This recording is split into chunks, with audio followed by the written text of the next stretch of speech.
Hello, my name's Tilly Hanser, and I'm an undergraduate student at Arizona State University. I am majoring in biomedical engineering, and this is a presentation on tumor hypoxia. Just a short disclaimer, I'm no expert in the field, but it's a subject I've become passionate about and I've done extensive research on.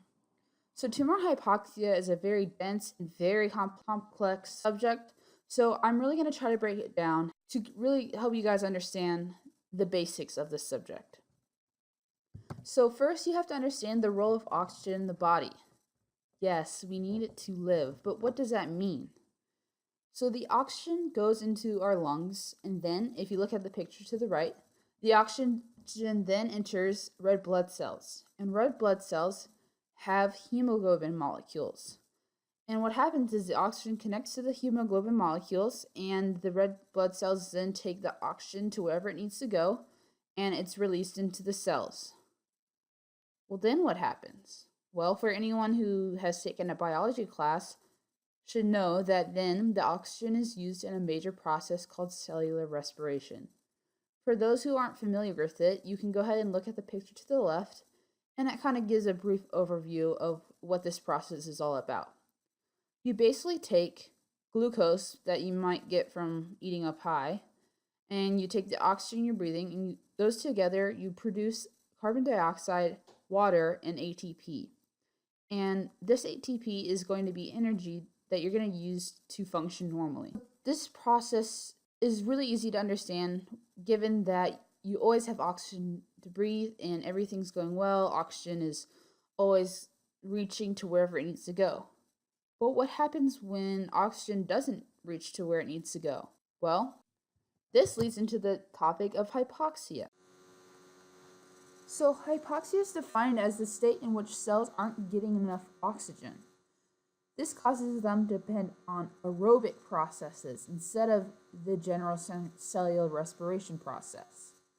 So, this is a metabolic impairment and leads to a decrease in ATP concentration.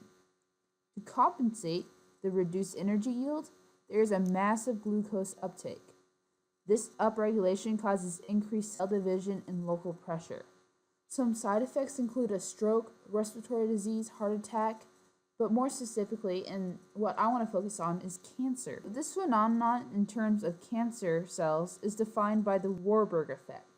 This effect further states that this metabolic dysfunction, due to the lack of oxygen, is an environment most cancer cells rely on. In short, cancer is already tough to fight, but in a hypoxic environment, it's almost impossible to beat. Alright, so now let's take all the information I've been talking about and put it in terms of tumors. When scientists talk about hypoxia tumors, it's important to know that they're referring to malignant tumors. So, malignant tumors are cancers. They have many life-threatening characteristics, whereas benign tumors are usually not cancerous and do not spread. You can also notice that in those pictures, there's a great difference in their shape. So the important phenotypes of hypoxia tumors include increased cell signaling, proliferation, which is rapid replication, metastasis, which is development of secondary growth at a distance from primary site of cancer, angiogenesis, which is the development of new blood vessels, DNA damage, and resistance to anti-cancer therapy, including radiation therapy, chemotherapy, and targeted therapy. So after hearing all these characteristics and more, it quickly becomes evident that hypoxic tumors are a huge, complicated threat. So you're now probably wondering, well, what's being prevented? How are we stopping this? What's going on? Is there any cure for this? Well, there's no said cure, but there has been a lot of research into hypoxia tumors. A lot of the research done involves using rats or steroids. There's a picture of the steroids on the right-hand side of the slide, and they're basically a 3D model of the cells, and scientists usually co-culture cells together, so like cancer cells and some fibroblast cells, and they grow them together into this ball-like shape to mimic the characteristics and structure of a tumor. So scientists then take the tumor from either the rat or the steroid that they grew, and they stain it with an antibody. Usually in hypoxia tumor studies, they use an antibody called pymenidazole. It's a commonly used antibody for hypoxia tumors because it sticks to the hypoxic regions. And after staining, the scientists then section the tumors and look at the sections under the microscope. So this allows them to see high-resolution distributions and localizations of specific regions in the cell, and allows them to look at the different components. So for hypoxia studies, they look at the oxygen level and the structure and the change in the cells. So this whole process is called immunohistochemistry. But the major issue of this process in terms of hypoxia tumor studies is it's extremely invasive. Cancer affects a lot of people. Tumors are found in a lot of people.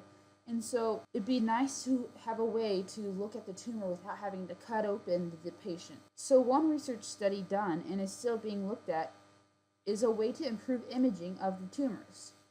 Vikram Kodibecker and fellow researchers recently discovered a MRI contrast agent that shares characteristics of pymenidazole. So a MRI contrast agent is basically an agent that's going to make the image look better. As you can see in that bottom middle picture, you can maybe see a tumor in the brain, but with the contrast agent, the tumor is much more visible. So this characteristic combined with pymenidazole allows this agent that Vikram Kodibecker has invented, allows people to recognize tumors without having to cut people open. So the structure of this MRI agent is seen above the contrasting picture. It's a very complex molecule. So this is a major discovery because it opens a whole new platform. It could allow early detection of hypoxia tumors and enable the image-guided intervention for radiation therapy or hypoxia-activated chemotherapy. Another way of studying hypoxic tumors is using nanotechnology. Currently, a large effort is being made to target metabolic pathways activated in cancer cells. Since hypoxia is known to enhance glycolysis and increase the expression of many metabolic genes, it is expected that targeting metabolic pathways may kill hypoxic cells or increase sensitivity to standard chemotherapy or targeted therapy to prevent hypoxia-induced factor signaling or enhance therapy. One study in Oregon State University developed a delivery system of a prodrug which converts a compound only in the presence of low oxygen levels. So they developed two different lipid-based platform formulations known as liposomes to carry the prodrug to the tumor's hypoxic regions.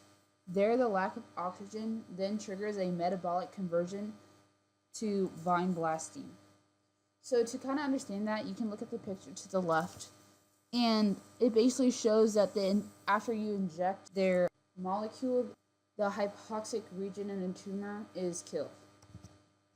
That's the conclusion of my presentation. Thank you for watching, and if you have any more questions or concerns, feel free to comment.